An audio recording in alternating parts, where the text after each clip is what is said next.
जिम्मेदारी असूली तौर पे सिंध हुकूमत की है। हमें वो गला सड़ा थर्ड क्लास लोकल बॉडी का निज़ाम नहीं चाहिए जो सिंध के अंदर मुरव्वज था। सुप्रीम कोर्ट के कहने से वो डंडा लेके खड़ी हुई तो मर्दमशुमारी हुई। इसी तरह बल्दियाती इंतखाबात जो 2015 में हुए वो भी सुप्रीम कोर्ट ने डंडा हाथ में उठाया तो सूबाई हुकूमतों ने जो है बल्दियाती इंतखाब कराया। मगर सर सिर्फ एक मिनट मुझे मुकम्मल आप समझते हैं कि जो कराची के फिगर दिखाया गया कम है ज़्यादा है? आप बीबी मैं ये जो टोपी ड्रामा करते रहे ना, एक मिनट मैंने आपको बिल्कुल डिस्टर्ब नहीं किया तो प्लीज़ लेट मी कंटिन्यू। अस्सलामुअलैकुम, प्रोग्राम सीधी बात फातिमा अख्तर के साथ मैं हूँ फातिमा अख्तर।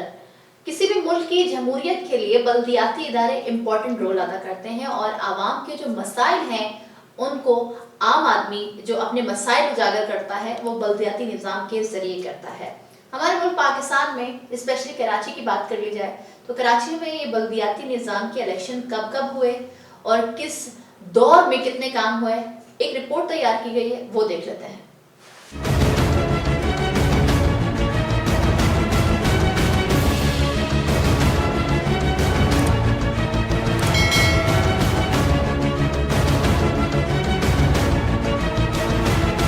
बल्दियाती निज़ाम जमहूरियत की इकाई और बल्दियाती इदारे जमहूरियत की नर्सरी कहलाते हैं। दुनिया के तमाम बड़े शहरों में बल्दियाती निज़ाम कायम है जहां मेयर और कौंसलर शहर का निज़ाम संभालते हैं। क़याम पाकिस्तान के बाद 1959 में जनरल अयूब खान के दौरे इख्तिदार में बल्दियाती निज़ाम का पहला ढांचा मुतारिफ करवाया गया जो 1969 तक चलता रहा।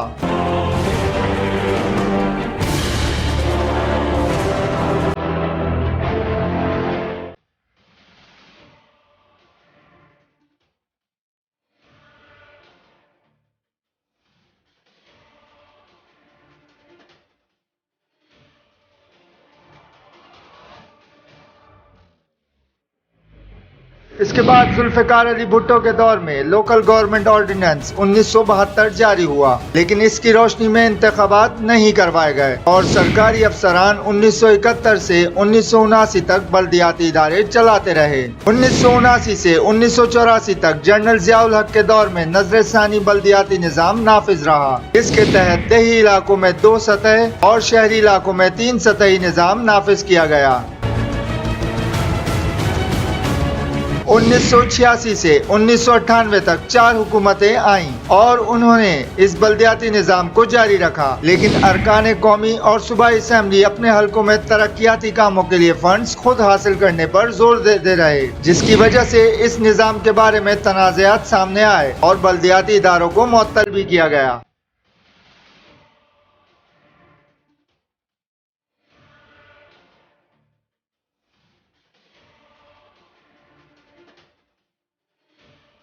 जनरल मुशर्रफ के इख्तिदार में आने के बाद कौमी तामीर नौ ब्यूरो ने इख्तियारात निचली सतह तक मुंतकिल करने के लिए ज़िलेई हुकूमतों का मंसूबा पेश किया और 2001 ऑर्डिनेंस जारी करके ये निज़ाम चारों सूबों में नाफिज किया गया। पीपल्स पार्टी के 2008 में बरसर इख्तिदार आने के बाद बल्दियाती इदारों की मुद्दत खत्म हो गई और सूबाई हुकूमतों ने अमन व अमान की सूरत हाल को जवाज बनाकर इंतखाबात मुलतवी कर दिए। 2013 में नवाज शरीफ हुकूमत के क़याम के बाद मुल्क में एक बार फिर बल्दियाती इंतखाबात तो हुए, लेकिन मुंतखब होने वाले अरकान को निचली सतह पर इख्तियारात से महरूम रखा गया और सारे इख्तियारात सूबाई असेंबलियों के पास ही रहे।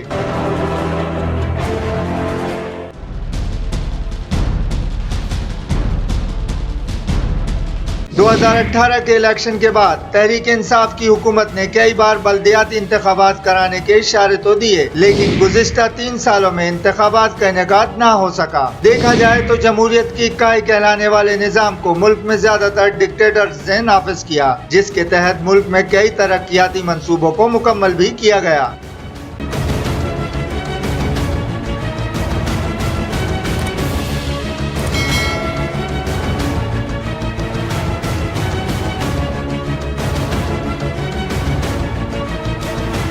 तो ये रिपोर्ट आपने देखी और जाना कि किस तरह से जमहूरियत में बल्दियाती इलेक्शन, बल्दियाती निज़ाम, बल्दियात की जो बुनियाद है वो किस तरह कमज़ोर रही है। और आमरीत के दौर में स्पेशली हमने मुशर्रफ साहब के दौर में देखा कि किस तरह से जो है बल्दियाती इदारे, बल्दियाती निज़ाम, आम आदमी के पास जो मसाइल होते हैं उनको हल करने की कोशिश की गई।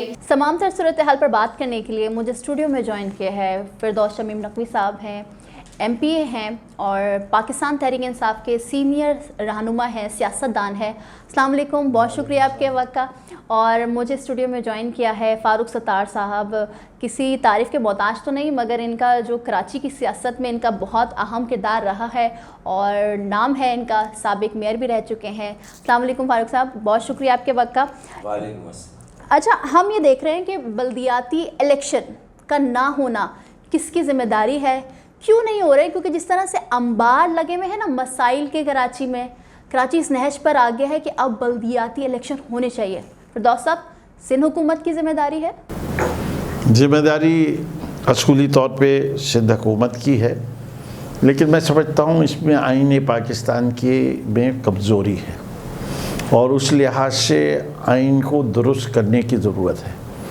बल्दियाती निज़ाम में कोई तारीख़ नहीं रखी गई कि एक मुद्दत पूरी हो जाने के बाद, जैसे कि सूबाई असम्बली के लिए और कौमी असम्बली के लिए लिखा गया है कि 60 दिन के अंदर मुद्दत पूरी हो जाने के लिए, और अगर मुद्दत से पहले हो तो 90 दिन। मैं समझता हूँ यही सूरत हाल बल्दियाती निज़ाम के साथ भी होनी चाहिए। इसके साथ साथ जो बहुत अहम चीज़ है, हमें वो गला सड़ा थर्ड क्लास लोकल बॉडी का निज़ाम नहीं चाहिए जो सिंध के अंदर मुरव्वज था। अगर वैसे ही निज़ाम आ रहा है और वही चीज़ फाइनेंशियल पावर्स और एडमिनिस्ट्रेटिव पावर्स बल्दियाती निज़ाम में तकसीम की जाएंगी हुकूमत सिंध की तरफ से, तो ऐसे निज़ाम से बेहतर है कोई निज़ाम ना हो। इससे कि ये बल्दियाती निज़ाम नहीं है, ये सिंध हुकूमत की डिक्टेटरशिप है बल्दियात के ऊपर। आप ये सोचिए कि बल्दियाती निज़ाम हो, शहर का मेयर हो, लेकिन सफाई का निज़ाम सिंध हुकूमत के पास हो।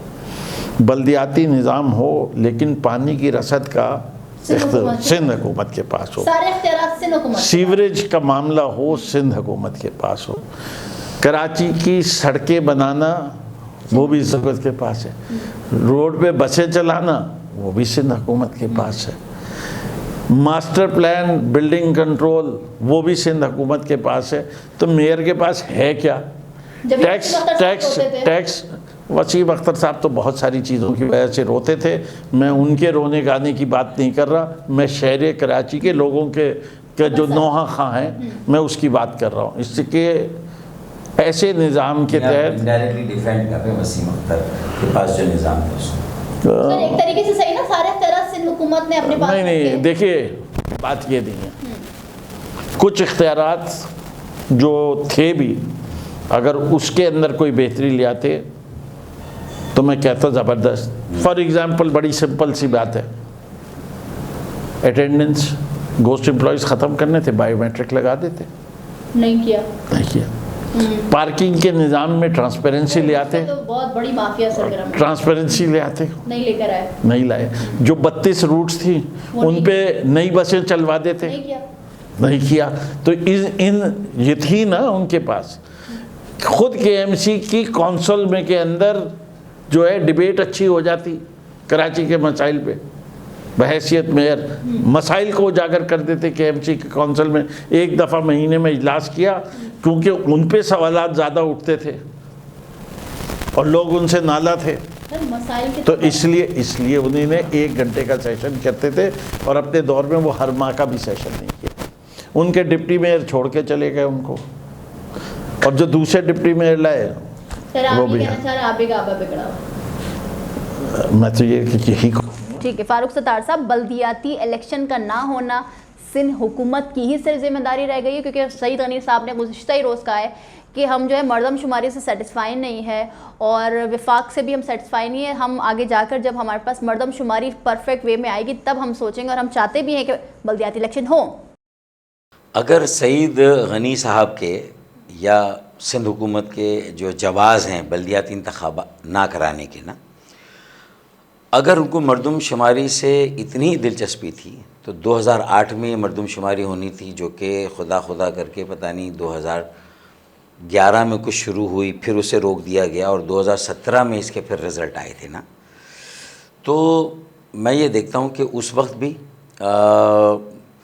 सुप्रीम कोर्ट ने कहा था, वरना PMLN और पीपल्स पार्टी की जिम्मेदारी थी तो सुप्रीम कोर्ट के कहने से वो डंडा लेके खड़ी हुई तो मरदमशुमारी हुई। इसी तरह बल्दियाती इंतखाबात जो 2015 में हुए, वो भी सुप्रीम कोर्ट ने डंडा हाथ में उठाया तो सूबाई हुकूमतों ने जो है बल्दियाती इंतखाब कराया। अब ये डंडा फिरदौस शमीम के हाथ में, तो अब इनकी ज़िम्मेदारी ये कराएं बल्दियाती इंतखाबात, चूँकि इन्होंने दिखा भी दिया। दूसरा, ये बेचारे अब है ना, ये भी सैंडविच बन रहे हैं आहिस्ता आहिस्ता। अब तक ये बैक वक्त यानी बहुत ही इंतहाई अदब और एहतराम के साथ कुछ बातें जो ऐसी हैं मुझे कि ये अगर कहते हैं कि सिंध हुकूमत को करानी चाहिए और उसमें कोई मुद्दत नहीं, लेकिन ये एज्यूम्ड है, वो लॉ तो जो एक तरफा है 2013 का बल्दियाती क़ानून, उसमें अपोजिशन MQM की थी और उसने जो है वो उसका बॉयकॉट किया था और सेशन और मुखालफत की थी उसकी। तो 60 दिन या 90 दिन में इलेक्शन तो हो जाने चाहिए बल्दियाती, लेकिन पंजाब में भी जहाँ PTI की हुकूमत है वहाँ भी बल्दियाती इंतखाबात। मगर सर वहाँ तो अब ऐलानात हो रहे हैं कि बल्दियाती इलेक्शन की तैयारी शुरू कर दी गई है, इलेक्शन होने वाले हैं वहाँ। मैं ये नहीं कह रहा, लेकिन जो उसकी मुद्दत थी वो तो सितंबर में ख़त्म हो गई थी ना पिछले साल, और फिर बीच में वहाँ का तो निज़ाम और उसका बिस्तरा ही गोल कर दिया गया था। वो तो वहाँ थे ही नहीं, वो जो इलेक्टेड मेयर्स थे उनको तो हटा दिया गया था और एडमिनिस्ट्रेटर्स लगा दिए गए थे। एक ये भी मसला है जो कि नहीं, मेरा इस पर बहस नहीं कर रहा, मैं तो सिर्फ रिकॉर्ड दुरुस्त कर रहा हूँ, मैं हवाले दे रहा हूँ, मतलब हाँ ठीक है ना, मतलब इस पर मैं बहस नहीं इनवाइट कर रहा कि हम इस तरफ चले जाएं, हम कराची पे हैं, हम बात करेंगे कराची की ना। अच्छा, अब दूसरा जो वसीम अख्तर साहब के पास इख्तियारात ये होते सारे, तो जो इख्तियारात थे उस पर वो काम नहीं कर सके, तो ये जितने इख्तियारात की बात कर रहे हैं वो मिलने चाहिए थे। नहीं मेयर्स को, बल्दियाती निज़ाम को ना। अच्छा, और उसमें सबसे अहम चीज़ जो थी वो मेरी 2016 की पटिशन है सुप्रीम कोर्ट में। अगर वज़ीर आज़म पाकिस्तान इमरान ख़ान, उनके अटर्नी जनरल जो आज खालिद ख़ान हैं, जो वज़ीर क़ानून रहे फ़र्रुख नसीम, और अब अगर कोई और है, और इसी तरीके से खालिद मकबूल सिद्दीकी भी, चूँकि ये इनका इल्हाक भी है ना PTI का, अगर ये खड़े हो जाते सुप्रीम कोर्ट में कि जी हमारी डे टू डे बेसिस पे हियरिंग करें रोज़ाना सुप्रीम कोर्ट, तो ये एक मसला हल हो जाता सूबे और बल्दियात के दरमियान, शहरों और ज़िलों और सूबे के दरमियान इख्तियारात की तकसीम का। 140 है जिसकी बात करेंगे, मास्टर प्लान बल्दियात के पास हो, बिल्डिंग कंट्रोल, हाँ इख्तियारात, मतलब जो बल्दियाती इदारों के इख्तियारात, हाँ वो नहीं है, उठाना, गटर, पानी, सब। और अगर ये नहीं है तो मैं इनसे कहूँगा कि उसमें मुझे PTI की, वफाकी हुकूमत की भी सुस्त रवि नज़र आती। दानिस्ताना उनकी भी बनती है कि अगर वो पिटीशन चलवाने में साथ खड़े हो जाते खालिद भाई के, और फारूक भाई की पिटीशन है, फारूक भाई आप भी आ जाएं। इस वक्त हमें बल्दियाती जमहूरियत को देखना, ये नहीं देखना कि आप किस पार्टी में नहीं है। तो अच्छा, मैं आवाम का फ़ायदा देखना है, आवाम का फ़ायदा, तो मेरे ख्याल में उसमें इनकी तवज्जो भी उस तरह नहीं थी। अच्छा, असद उमर ने पिटीशन अब डाली जब वसीम अख्तर रुखसत हो गए। नहीं, या गलत है, कब आपके पास तारीख गलत है। आप बताएं। ये तकरीबन पिछले साल फरवरी में डाली। भाई तो चले 6 महीने रहे, तो इसका मतलब नहीं, इस साल नहीं, पिछले साल, पिछले साल। अच्छा, अब 3 साल मुकम्मल हुए, हम 1.25 साल निकाल दे उसमें से, तो 1.25 साल की ताख़ीर से अगर आपने डाली भी, उसको परस्यू कितना किया, मेरा ये कहने का मकसद है। आपका अटर्नी जनरल आपका है और उसके साथ साथ वज़ीर क़ानून आपका वफाकी ना, तो सुप्रीम कोर्ट में आप जाके खड़े हों। ये हो नहीं सकता कि हुकूमत किसी पिटीशन को चाहे कि वो थोड़ा तेज़ रफ्तारी से लेना, मतलब एक बात तो ये कर ले। अच्छा, अब ये निज़ाम की बात सही की, अब अगर अगला मेयर आ भी जाएगा तो क्या करेगा, और ये मरदमशुमारी का भी बहाना वो बना रहे हैं जब ये कि अच्छा, फिर दूसरा ये अभी नहीं पता कि जो ये 5% और सैम्पल मरदमशुमारी होनी थी, ऑडिट होना था, थर्ड पार्टी ऑडिट, वो भी ख़त्म कर दिया। हालांकि पहली बार कराची की आवाज़ असेंबली में सुनी कि इख्तलाफ करें PMLN से, उसके वज़ीर आज़म से। शाहिद खाकान अब्बासी ने मजबूर हो के फ्लोर ऑफ द हाउस में मेरी तकरीर का जवाब देते हुए, जो नुमाइंदगी हमने कराची की, कि 5% जो है वो सैम्पल मरदमशुमारी हो, ठीक है, लेकिन वो PTI और मगर सर फारूक सत्तार साहब फिरदौस कंप्रोमाइज़ कर जी दिया और उसको सर सारी चीज़ें एक तरफ, मगर ये विफाकी हुकूमत की भी जिम्मेदारी बनती है ना, फिर आप समझते हैं? पहली चीज़ ये फारूक सत्तार साहब लगता है कराची के मसाइल में और अपनी पार्टी के मसाइल में बहुत ज़्यादा गिर गए, इसलिए मैं उनके फैक्ट्स कुछ दुरुस्त कर दूँ। पहली चीज़ है, पाकिस्तान की तारीख में जब से सेंसस हो रहा है उस वक्त से कोई सेंसस ऐसा नहीं गुजरा जिसको किसी ने कबूल किया हो।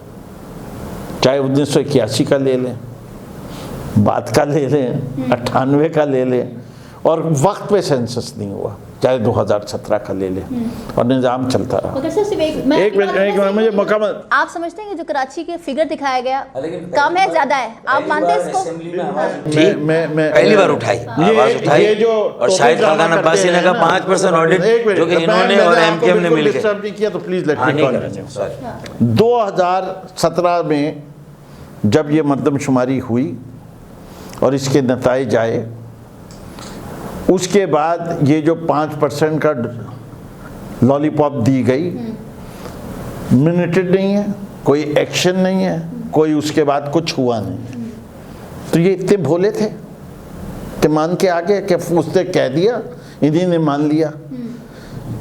बात ये है 2018 अगस्त में आई है पीटीआई की हुकूमत, बिल्कुल ठीक है। आते ही हम फाइनेंशियल क्राइसिस में थे, डिफ़ॉल्ट के दहाने पे खड़े थे। हमने मुल्क को डिफ़ॉल्ट से बचाया। जैसे ही हमने डिफ़ॉल्ट से बचाया, उसके बाद आपकी सरहदों पे अटैक शुरू हो गया और आर्मी जो है वो सरहदों पे चली गई। फरवरी से लेके ये टेंशन कब तक रही? अक्टूबर तक, 6 माह। अक्टूबर से निकले तो उस वक्त जो है सेंसस के ऊपर जो है वो कहा और डिस्कशन शुरू हुआ। उस वक्त तक स्टैटिस्टिशियंस ने कहा कि अब ये जो 5% की बात कर रहे हैं, इससे कोई फ़ायदा नहीं होगा प्रैक्टिकली रिज़ल्ट। तमाम लोगों से मशवरा करने के बाद the best solution out of the crisis was कि अर्ली सेंसस करा लिया जाए, और उसके लिए इस साल बजट में भी रकम मख्तस की गई है और ये कहा गया है कि अगले इलेक्शन से पहले सेंसस होगा दोबारा। ये सेंसस एक मिनट सेंसस हर 10 साल बाद होता है जी। इस मसले को हल करने के लिए 2023 सितंबर से पहले सेंसस होना चाहिए। एक दूसरी चीज़ जो मैं समझता हूँ बहुत बुनियादी चीज़ है, वो ये है कि सेंसस के तरीक़ेकार के ऊपर सेंसस के बाद बहस नहीं होनी चाहिए, सेंसस से पहले बहस होनी चाहिए। ठीक है। तमाम जमातें, तमाम सिविल सोसाइटी को एग्री करना चाहिए कि अगर सेंसस इस तरीके से होगा तो हम नतीजे को कबूल करेंगे और नहीं करेंगे, नहीं कबूल करेंगे, नहीं ये नहीं करेंगे तो कोई सवाल ही नहीं पैदा होता। ये तो बड़ी सर अभी भी तो सारी पार्टियां कह रही ना, सिंध हुकूमत खुद कह रही, पीपल्स पार्टी कह रही है कि हम कबूल ही नहीं करते जो फिगर दी गई है। देखिए बात ये, वो तो किस चीज़ को कबूल करते कि जिस, देखिए बड़ा सीधे, इलेक्शन जीत जाओ तो इलेक्शन सही हुआ, इलेक्शन हार जाओ तो धांधली। ठीक है, डस्का जीत गए तो वाह वाह इलेक्शन कमीशन, कश्मीर हार जाओ तो कहें कि सारा रिग था। ये कोई मियार नहीं है। ये तो इसलिए मैंने कहा सियासी जमातों का ये मियार नॉट एक्सेप्टेबल। जब आप तरीक़ेकार एग्री कर लें और उस तरीक़ेकार को देखें, इंश्योर करें कि वो फॉलो हो रहा है, और जब वो फॉलो हो रहा हो तो उसके रिजल्ट